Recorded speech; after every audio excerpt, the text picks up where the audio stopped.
Intersection Magazine Podcast.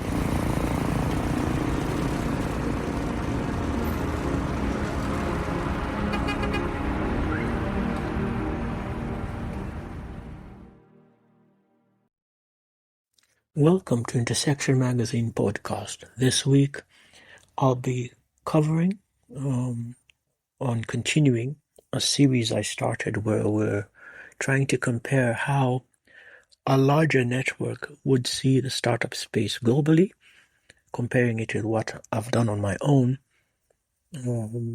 where I've attempted to map the startups in my region, having used the Silicon Valley model and the ecosystem as it exists, where you examine geographies, you examine businesses, organizations, companies that exist, legal frameworks, educational institutions, businesses, etc., and the effect or the influence on what it takes to be successful and to be a startup.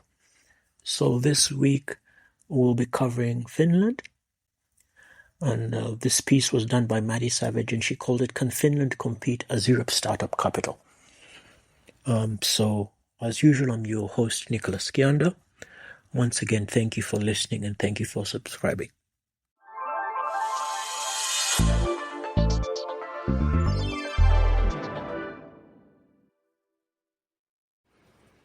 So I really like the way Maddie Savage began her conversation about Finland.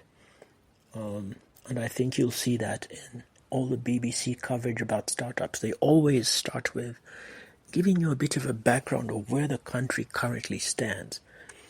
And this is the case with Finland. It's known, as she describes, for architecture, for design, for its extensive forest cover, as well as its progressive gender policies.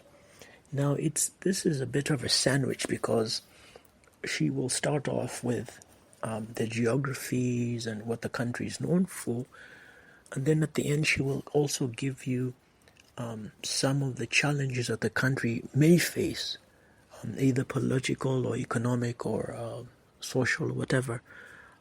So, you will get two slices of a sandwich, kind of giving you things as they stand, or advantages, or the background behind the country, and then tell you the state of things, and then give you the challenges that she may face or the country may face in the future. Now, one of the things that I suppose Finland is trying to do is not to focus too much on rankings. People all over the place, especially those who cover the innovation and technology landscape, will often do reviews. They'll come in and do a country review of the startup space, how many hubs, how many incubators, how many accelerators, how many tech hubs or co-working spaces.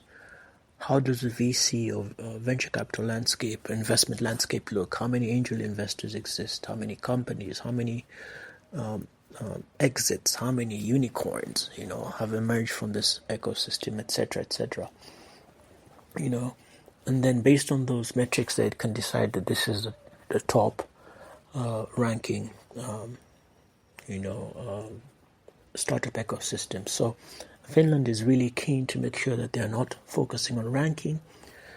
What they're trying to do is just make sure that this is the best place for companies aiming to grow quickly, or when people talk about companies aiming to grow quickly, they're referring to startups. So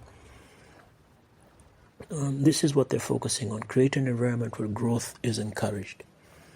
Now, in terms of one of the first things that you see when you go to Finland is there's a small town feel, which is an advantage that many have identified. So in terms of the coverage, the most of this conversation took place around a hub called Maria 01, It's described as the Nordic area's largest community, about 6 buildings and growing and expanding, and about 240 startups. It's really startup friendly. It's a combination of startup friendly corporate partners and early stage investors.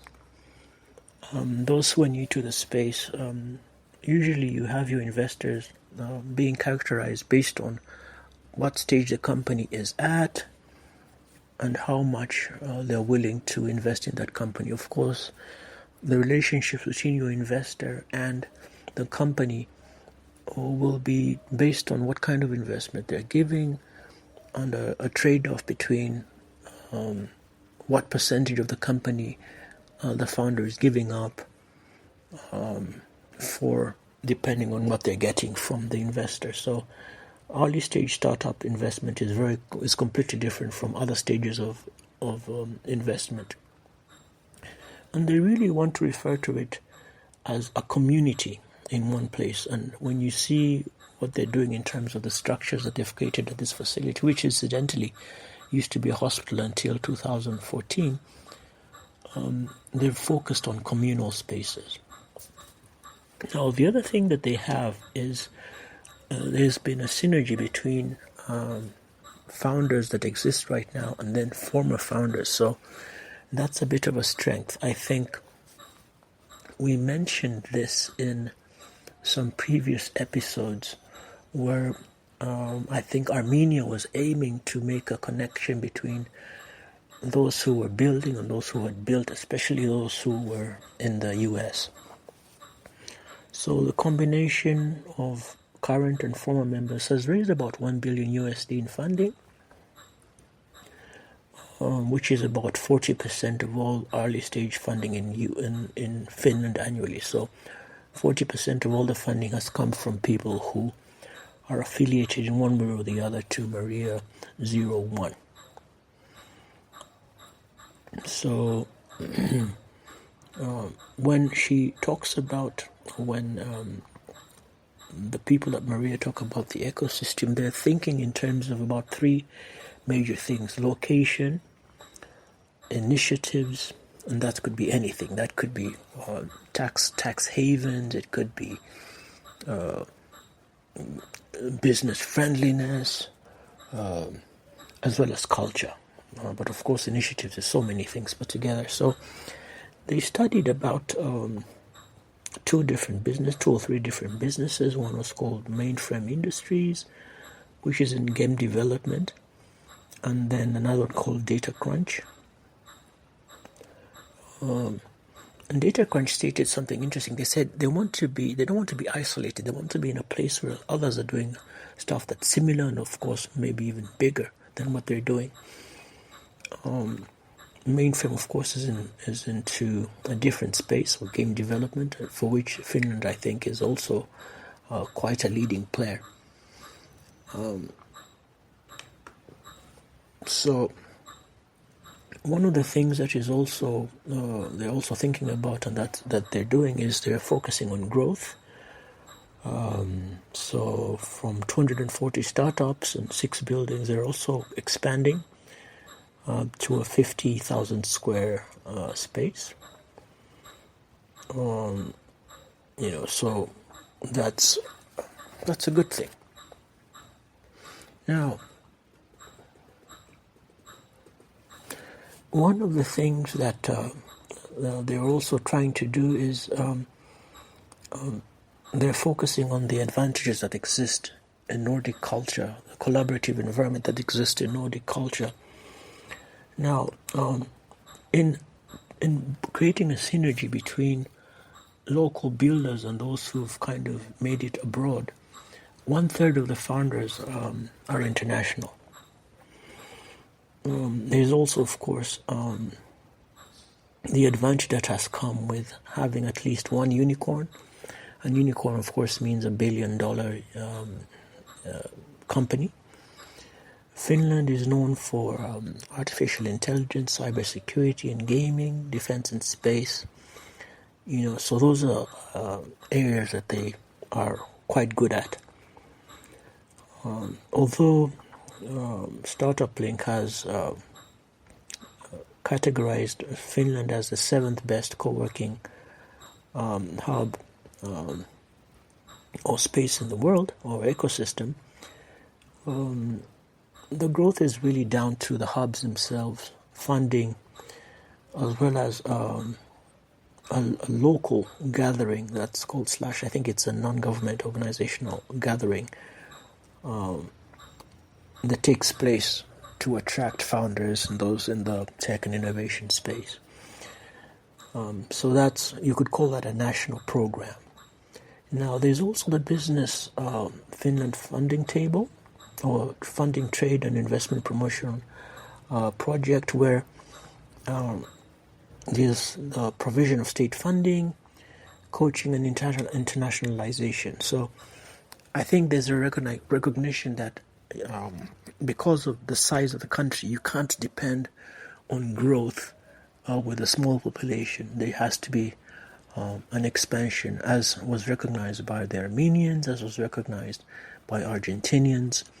Although when you think about what Argentina did, it was really more tapping into patents and its already existing infrastructure and strong points with agro-processing and biochemicals. So they leveraged their patents to internationalize, because already they knew that they had the market pretty much cornered.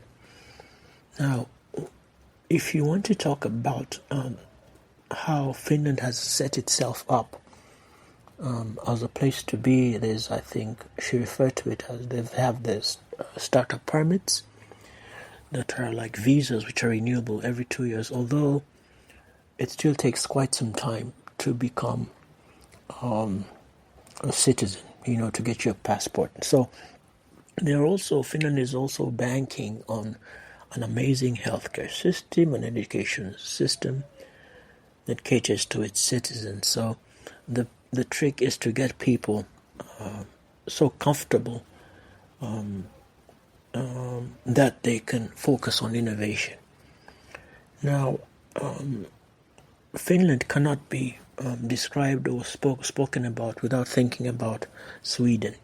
So the lady who was covering this ecosystem also talks about Sweden, because Sweden is seen as the most active and vibrant technology and innovation ecosystem. You are talking about maybe 40 unicorns. She spoke about Spotify, King, which is, I suppose, a gaming company, and a payments platform called Klarna. In terms of a comparison of investment and output, you have about maybe 70 billion globally coming from the US, 10 billion coming from the Nordic region, so that's 5 billion from Sweden and 1 billion from Finland. So when the lady was being asked about how she compares Sweden and Finland and the Finnish ambition of overtaking Sweden, the numbers may still support Sweden for some time now. But she was also keen to stress something that we stated before, that the Nordic people think really more in terms of collaboration and not competition.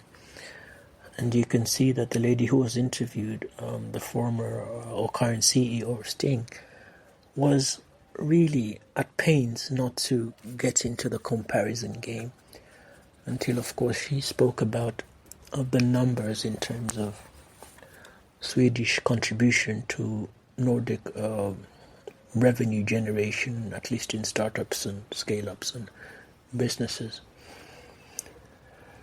Other interesting ideas that emerged from conversations in the region spoke about how there is an amazing ethic and authenticity, that because of Finland's policies on gender, women founders tend to feel like they have less to prove, that the Finnish culture,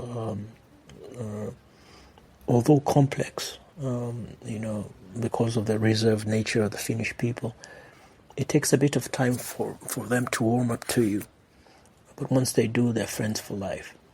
As stated in a conversation by a person there. The other advantage is the English language. Naturally, the climate is a bit of a challenge. It's actually suggested that you visit in the less cooler months, because for those who are coming from a foreign country, the climate can be really, really challenging.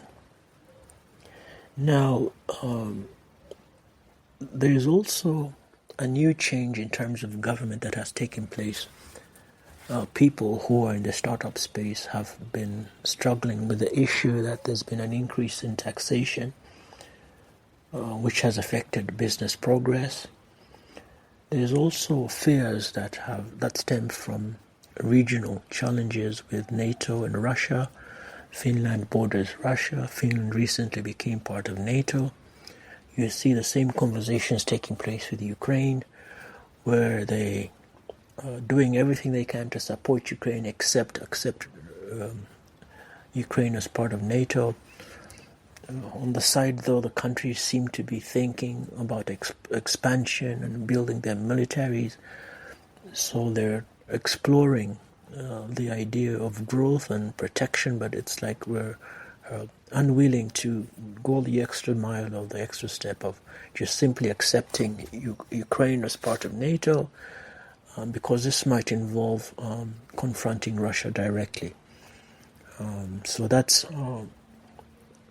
these are maybe some of the fears that are behind the Finnish people, the Finnish government, or the Finnish country. So geopolitical challenges that may affect the business culture or may affect projections of companies in that region for the future. So that's basically a summary of the thoughts that are presented for those who are interested or looking at Finland as an alternative space for exploration and for innovation. And in terms of key thoughts, is maybe you can see that they're building, focusing on hubs that can attract attention. You can see that they've also used government in an advisory capacity. You can see that they're also focusing on internationalization. You can see that they're taking advantage or making use of a system or structured immigration that favors businesses, as well as many other interesting ideas. So that's really a summary of the landscape in Finland, technology innovation landscape there, and the exploration of how viable is Finland as a startup capital. As always, I've been your host, Nicholas Kianda, for Intersection Magazine podcast. Thank you for listening. Thank you for subscribing.